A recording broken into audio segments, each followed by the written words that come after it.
Hey, it's Jared with State of Tech. Today we're going to talk about cases for the iPhone 13 Pro Max. Now, I put cases on my phone because I want to protect them. I am really careful and generally take really good care of my phones, but sometimes there's instances where a case is the only thing that would have protected my phone from having some damage. If there's a scratch or some sort of nick on my device, it really does eat away at me. I don't know why, but I just want to keep my device in good condition. It's an investment. It cost a lot of money, and I want to protect it. The cases also add a little bit more gripability to your phone, which helps protect your possibility of dropping your phone as well. So we're going to talk about some different cases in this video. I've done some case videos in the past, and people like these case videos because there are a lot of cases out there, and it's hard to know what case is going to be best for which situation.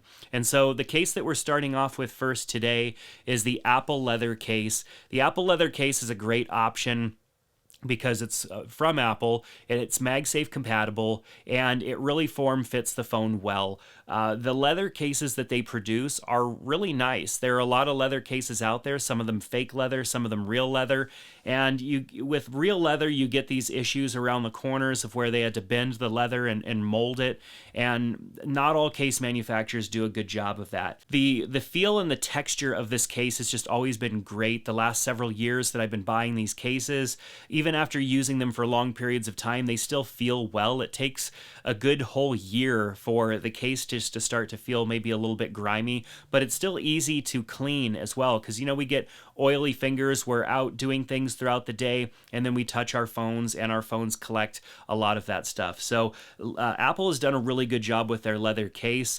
My only concerns with a case like this is that it doesn't provide a whole lot of protection. Screen down protection, it's very limited, and so I do highly recommend that you use a screen protector on your iPhone. It does have a raised area around the camera cluster on the back, but that does not match the other sides of the phone, and so when you set this flat down on the table, it does rock a little bit, which is I don't know, it bothers me at times and doesn't bother me at times. But overall, the Apple leather case is a great option, and being MagSafe compatible, these days I feel like MagSafe has more functionality than I originally thought. Of course, having it an easy way for the charger to match up to the back of the phone is great. Many times I would set my phone on a charging pad and it would slip, or I'd actually bump something and then it wasn't charging anymore. So MagSafe just assures that there's going to be a point of contact there for it to seat into. And then companies like Anker come out with these MagSafe attachments that make and give functionality to your phone. I've never been a pop socket fan or anything like that, but this is nice because now if I'm consuming content on my phone or something like that, I don't have to death grip my phone, and which is just fatiguing for your hand. So the Apple leather case, of course, supporting MagSafe, a great overall case, but we've got a lot more to take a look at, so let's get through them. So the next case is the Torres Shockproof case. This case has kind of a silicone feel to it, very smooth and slick feel. It has a raised camera cluster protection around it, but it's also raised up a little bit over, not as much as the Apple leather case. So this case is not going to sit totally flat, but it does have a raised area down here, which is going to help compensate for that just a little bit. So what I like about this case is that it is smooth and it just feels good. It feels good to hold. It's not super grippy though, so if you want a case that has a little bit more grip to it, then you might want to look for something with a little bit more texture. The buttons really feel good on this Torres case. On some of the other cases that they have interchangeable buttons, so you can change out the color styles. This particular case did not come with that option. This case is not MagSafe, but it's relatively thin, and so the magnet will attach to it. So MagSafe charging, the magnet on the charger is going to attach and hold there, not as tight as the last case that we were looking at. And I definitely wouldn't use an attachment like this because it just doesn't hold on nearly as tight as it does with a case that is MagSafe supported, which really what causes a case to be MagSafe supported is that it has an additional ring of magnets inside of it so that the thickness of the case does not interfere with the strength of the magnets. And so this case does not have any additional magnets in it, but I've always liked Torres cases because they feel good, they're well designed, and they usually have a good amount of protection.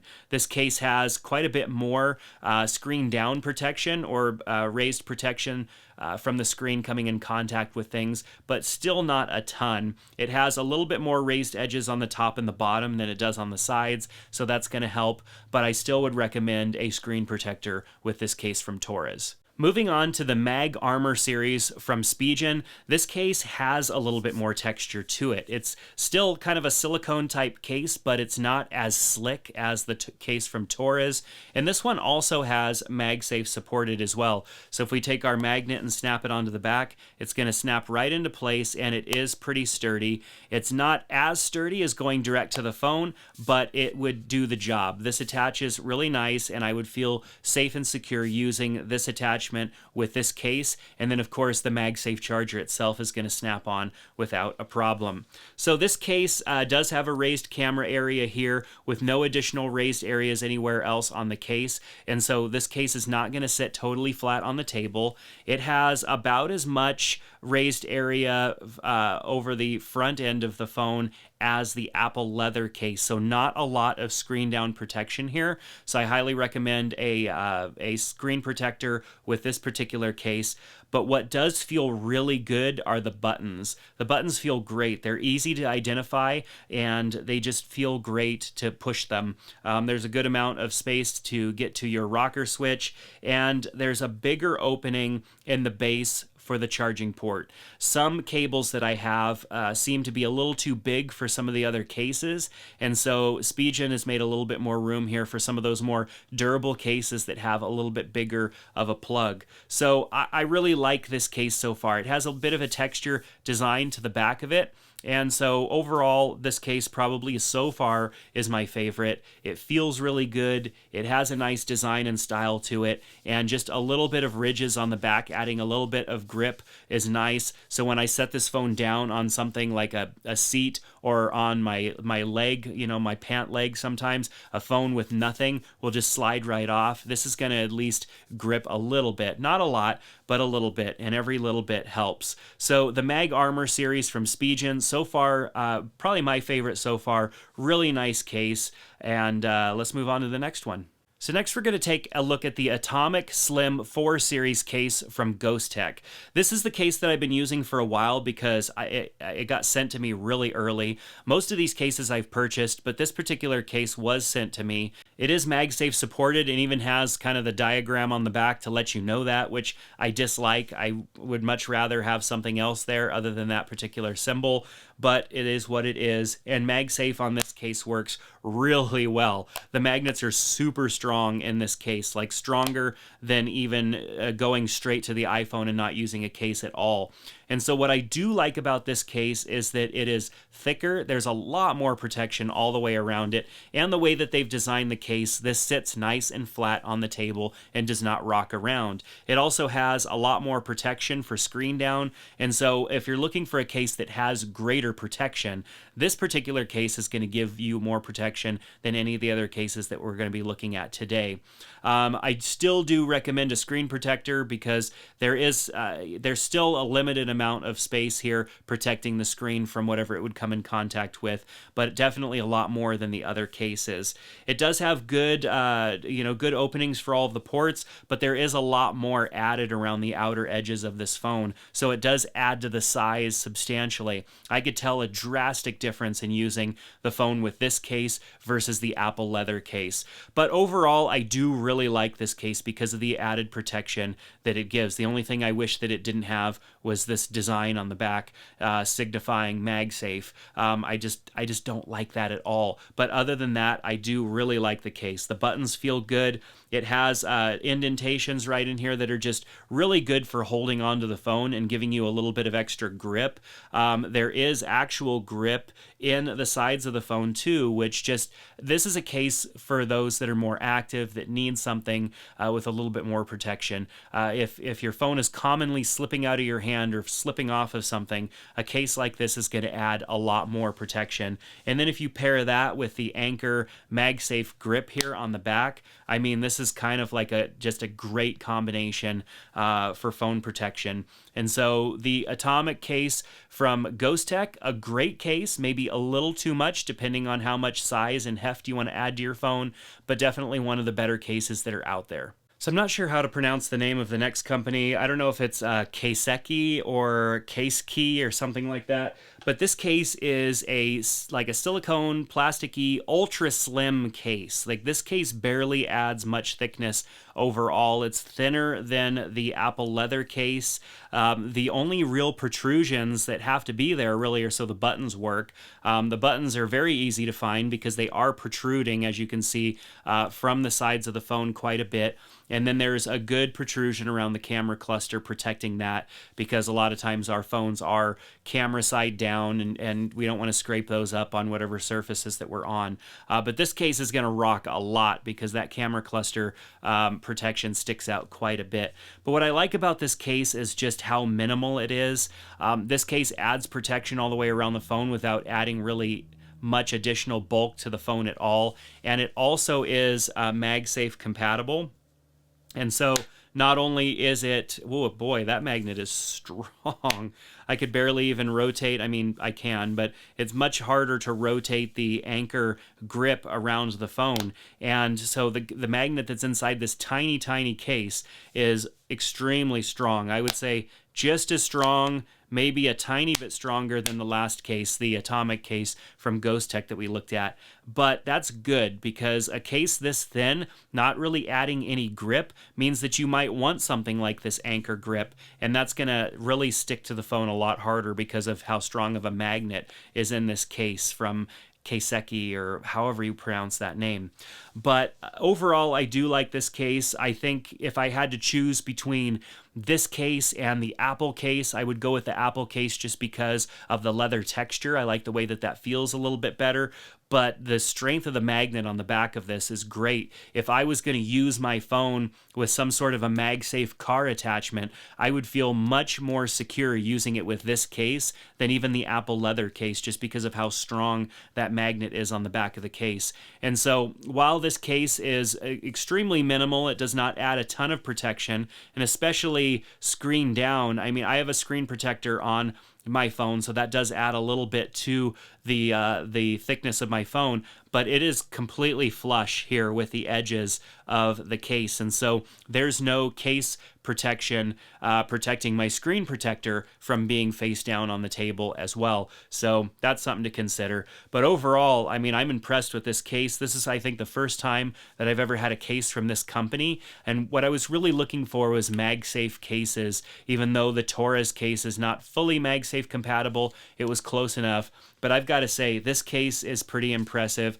I can actually feel the magnet right here on the inside. And so besides it being a plastic case or like a silicone case, it has a soft inside to it. So they have it's almost like a thin layer of felt or something like that, or microfiber inside of the case that adds a nice layer of protection so that the back of your phone isn't getting all scratched up. A lot of those phones that just have a plastic back, you get little things from your pocket lint or whatnot in there, and slowly but surely it scuffs away at the back of your phone and creates issues with the finish of the back of your phone. So I like a case that has something like that on it, a little bit of microfiber or something, just to help protect the back of your phone from getting scratched up. The last case we're going to look at is a case from OtterBox. This is the Commuter series, a very common phone case out there, available for pretty much every phone that's made. And the Commuter series is a great case that has that OtterBox heft to it, so lots of protection all the way around the case. The buttons feel really good. It's a very grippable case. This particular case is about as thick, maybe a little bit thicker than the GhostTech case. I really thought the GhostTech case was the biggest one, but this one is just a little bit bigger.